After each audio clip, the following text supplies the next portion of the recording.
I'm Caroline Schiff, and this is a taste of Hanukkah.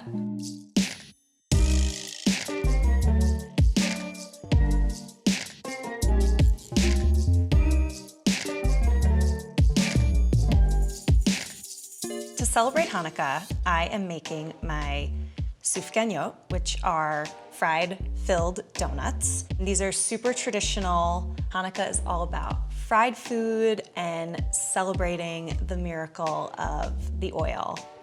Sufganiyot, you'll see them throughout Europe. You'll see like the markets and the baking stalls, and all of the pastry shops have just like piles of these jelly-filled donuts, and they're just, I mean, it's a donut, it's fried, it's delicious, and it makes Hanukkah even more fun.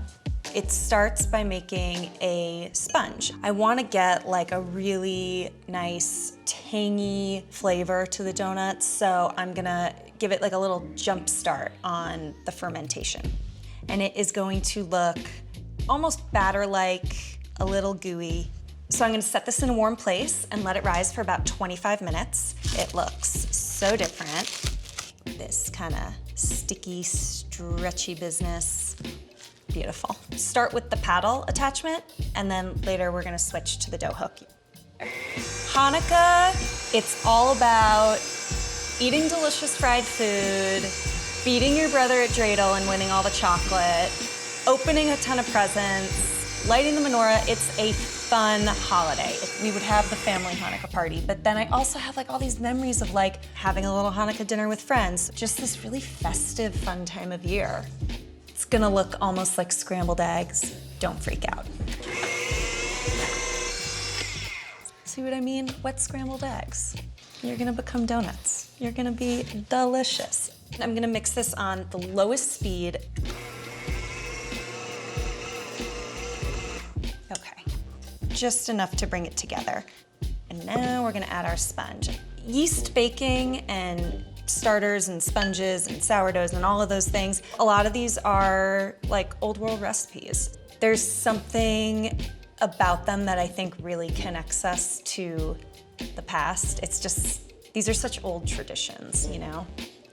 I'm switching to the dough hook. It's gonna start off looking real messy, rough and shaggy, and then it's slowly gonna come together into a beautiful, smooth ball of elasticy, gorgeous Sufganiyot dough.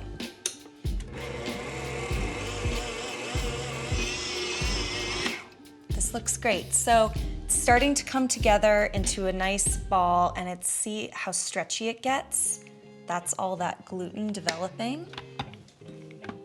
It is a wet dough, but it's not sticky. Like, it's not gonna stick to my hands, and that's like a really good test. So I'm gonna just scrape it down, bring anything stuck on the sides together.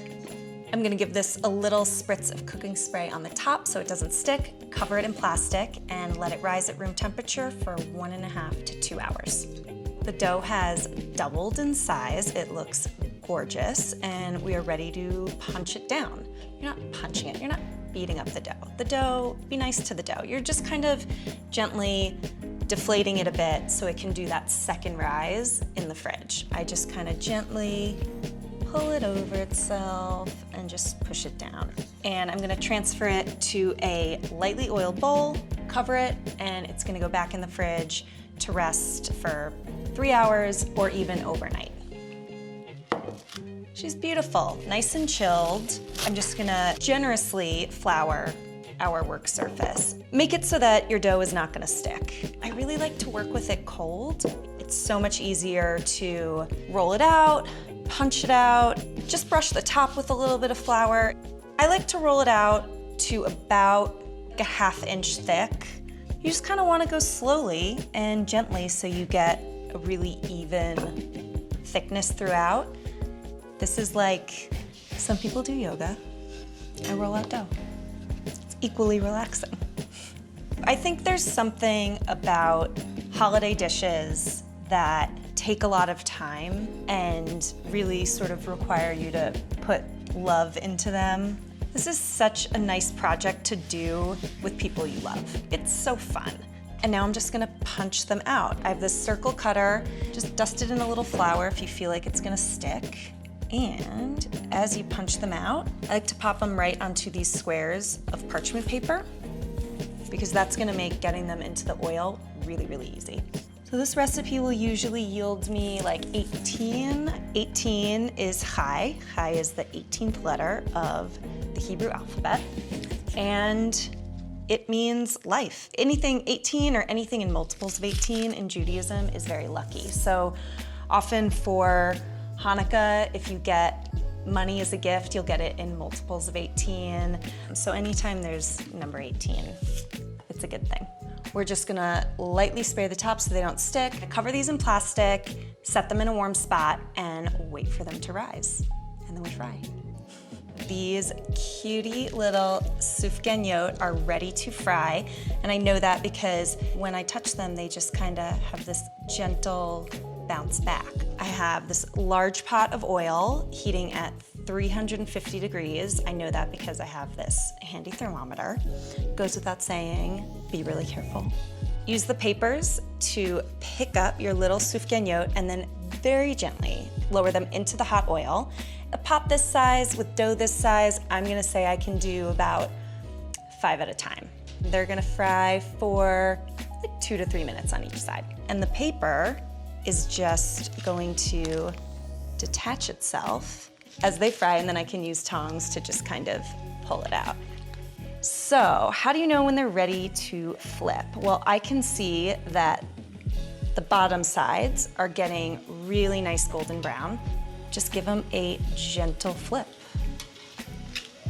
And we're gonna let these go for another like 2 minutes. I can tell these are done because they're the same shade on the bottom as they are on the top, and I'm just gonna start fishing them out and get them right onto a resting rack. And they have that cute little tan line on their belly. Adorable. For Hanukkah for a crowd, these are so fun because you can have them all fried, sugared, and like ready to go, and then have all of the different fillings set up in bags with tips, and then people can like fill their own. It's so fun. I'm so proud of you. I love this journey for you. I like to sugar them while they're still warm, so the sugar sort of sticks to them. So my rule is like, if it's cool enough to handle comfortably, I'm good to sugar. And just give them like a gentle roll in the sugar. Don't you just want to roll around in sugar? I mean, I basically do every day.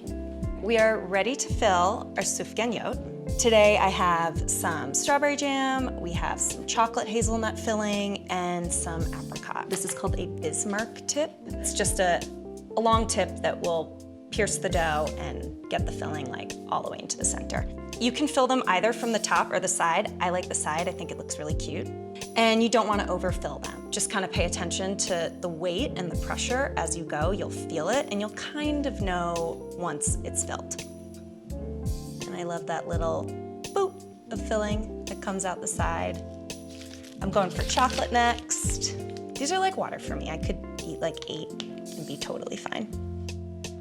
Oh, that looks insanely scrumptious. And if you didn't want to fill them, they're also really delicious as is as well.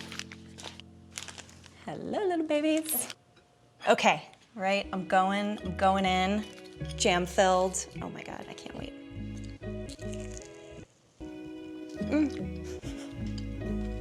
It's so good. It tastes like Hanukkah. It's sweet, and you get that deep fried goodness. It's like pillowy, like light as a feather on the inside, coated in sugar, totally indulgent. It's a taste of Hanukkah. It's a Hanukkah miracle. L'chaim.